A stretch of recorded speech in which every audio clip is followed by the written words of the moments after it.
Ah, cette semaine, j'ai vécu du grand luxe derrière le volant de la Lincoln Aviator.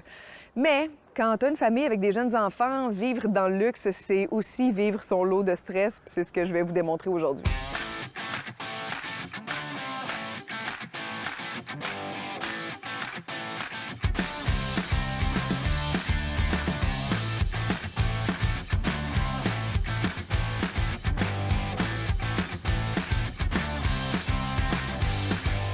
Parce qu'on parle de luxe, je vais vous démontrer tous les éléments de ce véhicule-là qui ont rendu mon quotidien agréable dans les derniers jours. Je commencerai par la clé intelligente. C'est pas nouveau, là, en 2022, une clé intelligente, mais c'est quand même pas tous les véhicules qui en sont dotés. Autre chose que j'ai vraiment apprécié, c'est que la seconde que je m'installe dans le véhicule, le siège s'avance, le volant se descend selon les derniers paramètres que j'ai utilisés. Et vous comprendrez que quand mon trajet est terminé, c'est la même chose qui se produit. Alors, j'éteins et tout se replace, ce qui me permet de sortir du véhicule plus facilement. Avec la bedaine de femme enceinte, c'est quelque chose que j'ai vraiment trouvé pratique. Il faut absolument que je vous parle du confort de ces bancs en cuir-là. Quand on s'assoit, immédiatement, on le remarque, ça épouse les lombaires, on est trop bien. Et j'ai l'air de sonner comme une fille de 150 ans en disant ça, mais quand j'ai transporté mes amis, 3 filles de 40 ans, c'est le commentaire qui est le plus ressorti.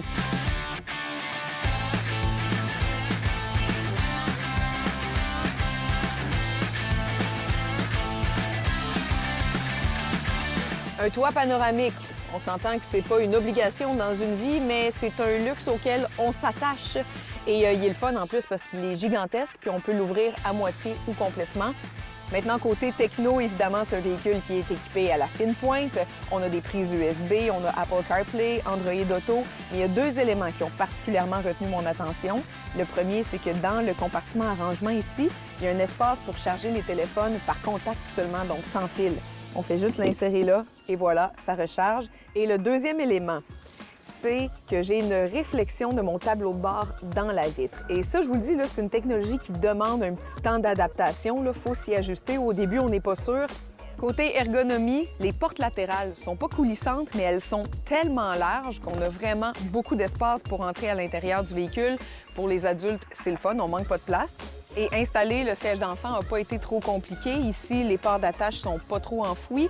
Et surtout, ce que j'ai noté d'intéressant, c'est qu'il y a un bouton pour modifier l'angle du siège passager pour le confort, tout simplement. Finalement, le coffre, je l'ai adoré. Tout d'abord, il s'ouvre manuellement ou automatiquement. Un simple bouton ici nous permet de baisser les bancs et d'avoir 2 fois plus d'espace. C'est fantastique. J'ai absolument rien de négatif à dire sur ce véhicule-là. Je l'ai aimé de A à Z. Ce que je questionne, c'est le choix de l'auto en fonction du style de famille que vous avez. Premièrement, j'ai même pas osé faire entrer mon chien dans le véhicule. Ensuite de ça, j'ai dû intervenir plusieurs fois auprès de mon fils pour qu'il fasse attention aux bancs en cuir avec ses petites autos et ses affaires. Finalement, j'ai eu vraiment un malaise d'insérer le siège d'enfant sur ces sièges en cuir-là. Alors, est-ce que c'est une bonne voiture? Aucun doute là-dessus. Est-ce que je la recommande? Aucun doute là-dessus. Mais est-ce pour les familles avec un chien et des jeunes enfants? C'est là où je suis un petit peu moins certaine.